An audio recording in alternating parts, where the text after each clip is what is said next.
कल मैंने भी हिस्ट्री के समझाए थे क्वेश्चन आंसर फर्स्ट चैप्टर के, ठीक है, क्वेश्चन आंसर समझा दिए थे, उसके डिस्कस रह गए थे, वो आज समझाऊंगा, ठीक है। समझ लगा भी क्या करने जा रहे हैं आज, उसके हम आज क्वेश्चन आंसर नेक्स्ट समझाने जा रहा हूँ। चैप्टर का बेटा सारा का सारा चैप्टर आपने पढ़ लेना, ये नहीं कहना भी ये क्वेश्चन कहाँ से बना। आपका पेपर का फॉर्मेट क्या रहेगा, पहले जैसे आपका बोर्ड एग्जाम होता है, पहले 10 मार्क्स के एमसीक्यू रहेंगे, फिर 3 मार्क्स क्वेश्चन रहेंगे, ठीक है, फिर 5 मार्क्स के क्वेश्चन आएंगे, ठीक है। उसी हिसाब से आपने प्रिपेयर करना है कि अगर सारा चैप्टर आपने पढ़ा होगा तभी आप एग्जाम अटेम्प्ट कर पाओगे, अदरवाइज मुश्किल हो जाएगा, ठीक है। यही नहीं है भी ओनली एनसीईआरटी क्वेश्चन आपने पढ़ लेने हैं, उसके बाद कुछ नहीं करना, ठीक है। नेक्स्ट में स्टार्ट कर रहे हैं।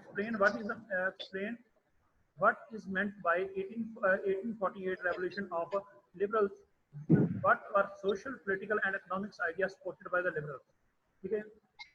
क्या मतलब है आपका 1848, साउंड बंद कर लो भाई इसकी कर रही। Explain what is meant by 1848 revolution, जो लिबरल्स ने की थी, लिबरल ने 1848 में जो रेवोल्यूशन की थी, विरोध किया था, उसका क्या प्रभाव हुआ सोशल समाज पे, पॉलिटिकल, राजनीतिक और इकोनॉमिक्स। इकोनॉमिक मतलब पैसों के हिसाब से उसका क्या प्रभाव पड़ा। The 1848 revolution of liberals refer to the disruption of your sound.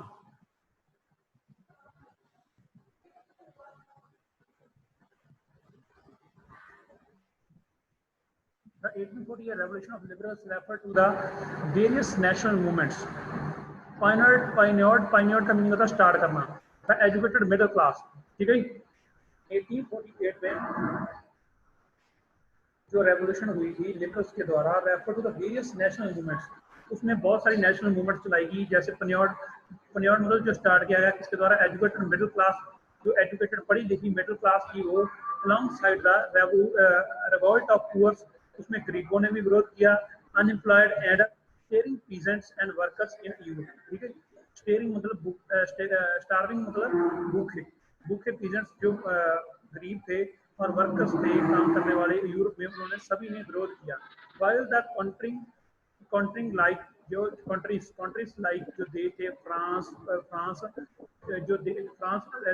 के जैसे देश से, food storage and wide spread unemployment, उसमें क्या प्रभाव पड़ा, शॉर्टेज होगी, फूड की शॉर्टेज होगी, और वाइड स्प्रेड अनएम्प्लॉयमेंट, बहुत ज्यादा अनएम्प्लॉयमेंट की अनएम्प्लॉयमेंट बहुत ज्यादा होगी। During 1848 led to the popular upsprings in the other parts of Europe, ठीक है, led to the upspring of the other parts, ये मूवमेंट 1848 में दूसरे पार्ट्स में भी यूरोप में इसका राइज हुआ, ज्यादातर इंक्रीज कर गई। men and women of the liberal middle class come together to voice their demand for the creation of nation states based on parliament principle। उन्हें कहा कि जो देश बनना चाहिए पार्लियामेंट प्रिंसिपल पे बनना चाहिए, और सारा का सारा देश क्या इकट्ठा होना चाहिए, ठीक है। यहाँ तक बड़ा समझ लग रहा है? Yes sir. अगर किसी को कोई प्रॉब्लम हुई ना तो बीच में पूछ सकते हो, अगर कुछ नहीं समझ लगता, अदरवाइज अपनी साउंड बंद रखना। The Frankfurt parliament drafted a constitution for a German nation to be headed by monarchy subject to parliament. जो फ्रैंकफर्ट पार्लियामेंट थी उसने ड्राफ्ट दिया, उसने मांग पत्र दिया कि constitution for a German nation to be headed by monarchy government के द्वारा वो चलाया जाए, सब्जेक्ट टू पार्लियामेंट उसे कंट्रोल करेगी। तो such liberal movements were ultimately suppressed by conservation of force. ये जो लिबरल मूवमेंट थी इसके द्वारा इसे दबाव डाला गया कंजर्वेशन फोर्स द्वारा था। Old order could never be restored, पुराने ऑर्डर्स उन्हें नहीं माना गया था। Political and social economics ideas supported bye liberals were clearly left on democratic ideals. जो लिबरल्स के आइडिया थे, लिबरल्स जो गवर्नमेंट थी उनके आइडिया पॉलिटिकल जो कह सकते हैं राजनीतिक सामाजिक और पैसे के बेस पे उनके आइडिया थे, वो किससे मैच करते थे, डेमोक्रेटिक आइडियल से मैच करते थे। politically they demanded constitutionalism with national unification, a national state with a written constitution। वो क्या चाहते थे कि हमारी स्टेट, हमारा जो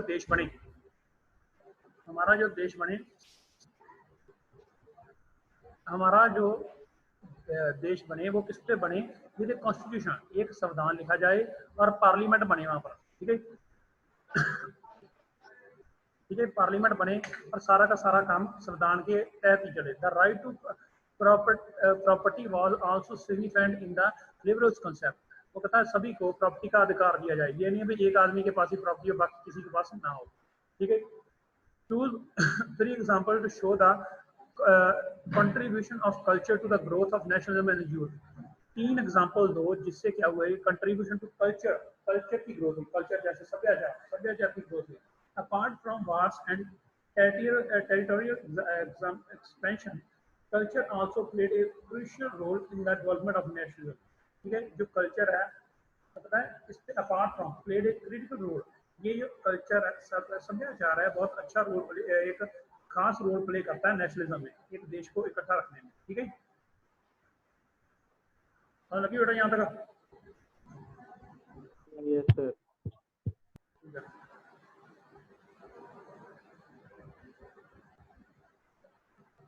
आगे करते हैं।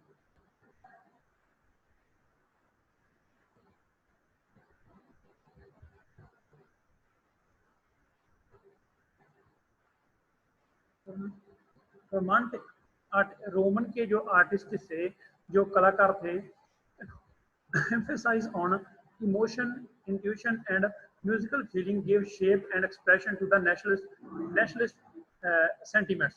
तो नेशनल सेंटिमेंट्स क्या है, मान लो हम जन गण मन गाते हैं तो नेशनल की तरह सेंटिमेंट देती है, हमारा नजरिया दिखाती है अपने देश के प्रति। ठीक है, इसी तरह जो आर्टिस्ट थे, गाने वाले थे, उन्होंने अपने इमोशन, जो अपने विचार थे, वो गानों के जरिए देश के सामने रखे भी नेशन इकट्ठा हो सकता है। Strength of art in promoting nationalism is well explained in the role played by European poets and architects।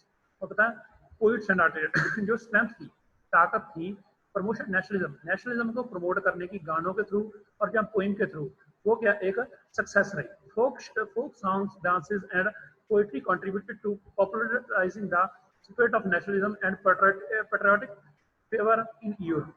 ठीक है, जो फोक सॉन्ग्स थे, डांस थे, मान लो भंगड़ा है, जो भंगड़ा चलता है तो हमें एक पंजाब की फीलिंग आती है। ठीक है, इसी तरीके से उन्होंने यूथ वालों ने क्या किया, अपनी पोइम्स गाई, सॉन्ग गाई, जिससे क्या लोगों में एक उत्सुकता बढ़ी कि हमारा नेशन एक इकट्ठा होना चाहिए। Being a part of the lives of common people, folk culture enabled nationalist to carry message of nationalism to large and diverse audience. इसकी जरिए क्या होगा, सॉन्ग के जरिए और पोइम की जरिए उन्होंने क्या किया, अपना मैसेज बहुत ज्यादा लोगों तक पहुंचाया। ठीक है, language also play A distinctive and developing nationalist feeling in youth. एक फीलिंग लैंग्वेज, जो लैंग्वेज में गाने गाए गए या पोइम्स गाई गई, उसने बहुत अच्छा उसने भी बहुत अच्छा रोल प्ले किया लोगों को इकट्ठा करने में। An example of this is how during Russian occupation the use of Polish came to be seen as a symbol of struggle। जो पॉलिश का सिंबल यूज किया जाने लगा। In an example of this is how during Russian occupation, जब Russia ने उनके अधिकार show किया, ऑक्यूपाई किया, the use of Polish came to be seen as symbol of struggle। Struggle का सिंबल क्या माने जाने लगा पड़ा, ये क्या था, पॉलिश को। They did so by refusing to preach in Russians and by using Polish for church gathering and religious instructions। जो रिलीजियस इंस्ट्रक्शन उन्हें दिए जाने लगे, बोले आपने ऐसे ऐसे करना, उनके लिए उन्हें पॉलिश ब्लैक ओरिजिनल विरोध करना स्टार्ट कर दिया। The emphasis on the use of vernacular language and language of masses help, जो ज्यादा लोग लैंग्वेज यूज करते थे उसका भी प्रभाव पड़ा। ठीक है, ये आपको लॉन्ग समझ लगे बेटा? बेटा सभी के सभी बताओ, ये आपको जो मैंने समझाया लॉन्ग क्वेश्चन समझ लगे? Yes sir. ठीक है बेटा। यस। अब मेरी बात